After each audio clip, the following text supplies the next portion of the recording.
magluluto tayo ng ginataan na yan ang gamit.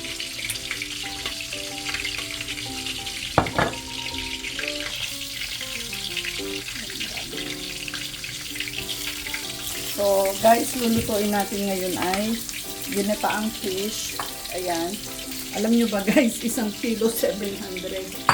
Then, meron dito na, alam nyo yung bamboo, yung bata na bamboo. Nabili ko siya hiwa-hiwa na sa nga to, sa Japanese store. Gagapan natin yan. Isa muna natin, kamatis, na nahulog.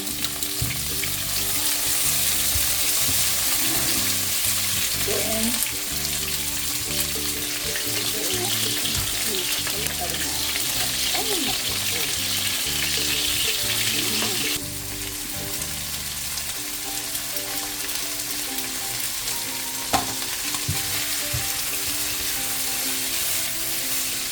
tagal na to sa rep.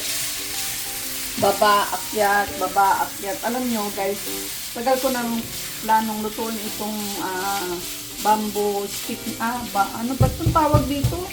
Sa Batangas ay, ang tawag dito ay labong. Labong? Labong ba yun? Oo. Kawayan, no, kawayan. Bamboo nga di kawayan. Ubod? Iba pala yun, iba pala yung labong, nyug yun Ito, kawayan.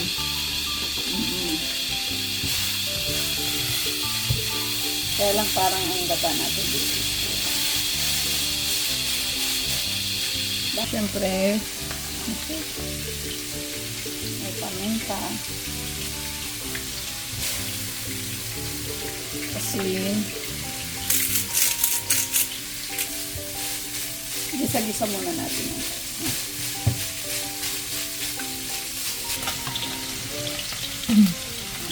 Kwento nyo nga kung magkano yun. Alam niyo ba itong fish na to, 4 na piraso is nasa seta. Ito yung malaking isda Hindi ko lang alam kung anong tawag dito sa isda nito. Pero ang taba niya kasi guys. So yun yung isdang yung ganong kalaki ba. Pero ang sarap niya. Ito nga nagugutom na talaga ang atin. Sarap ng isda. Ang mahal-mahal niya.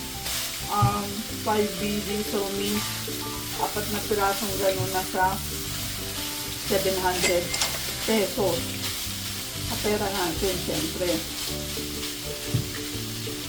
Ito yung panggata natin, guys. Siyempre.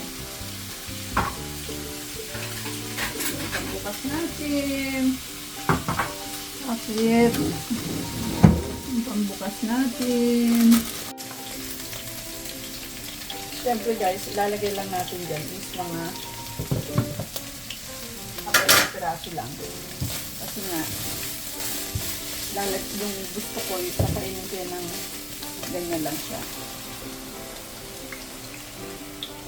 So, creamy yung pinili natin.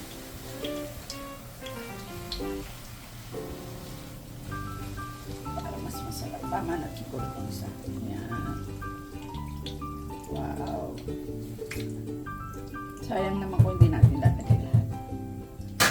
Masasayang lang yan guys. Tapos, lalagay natin yung fish sa ibabaw. Yun. Wow.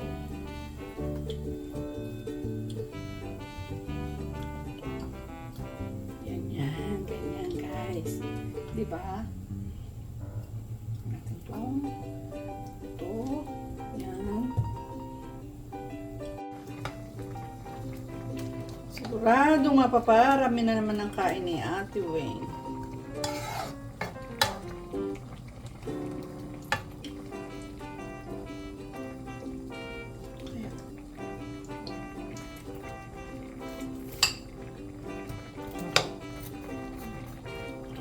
Kulong lang natin yan.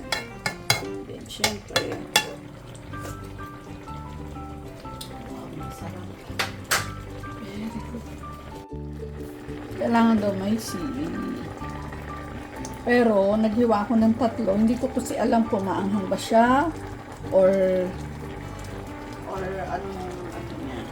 So, yan guys.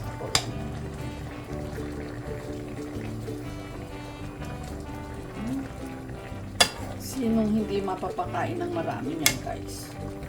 As in. Tapos, sabi nila, lagyan daw natin ng konting suka. Yan, guys. Kuluin lang natin hanggang medyo magyapot-yapot na siya ng konti. Siyempre, nagtila ako ng pangkain na walang gata. Ayan, guys. Diba? So, after niya, ready to eat. Magsasaing na po kami ng rice. Naku, ang dami na namang mapapakain. Makakain ni Ate Weng. Oh, guys, oh. Nananaba na naman ako. Isang bandehadong kanin na naman sigurado. Abangan nyo ang pagkain ko nito, guys. Siguradong matatakam na naman kayo, guys. Magmumukdang. Magmumukbang. Natatakam na naman kayo sa aking pagkain. Kasi alam niyo naman ako, mahilig talagang magluto, mahilig kumain. Yan lang naman ang hobby ko sa buhay ko, guys. Tignan natin. Very good. See you guys sa mukbang.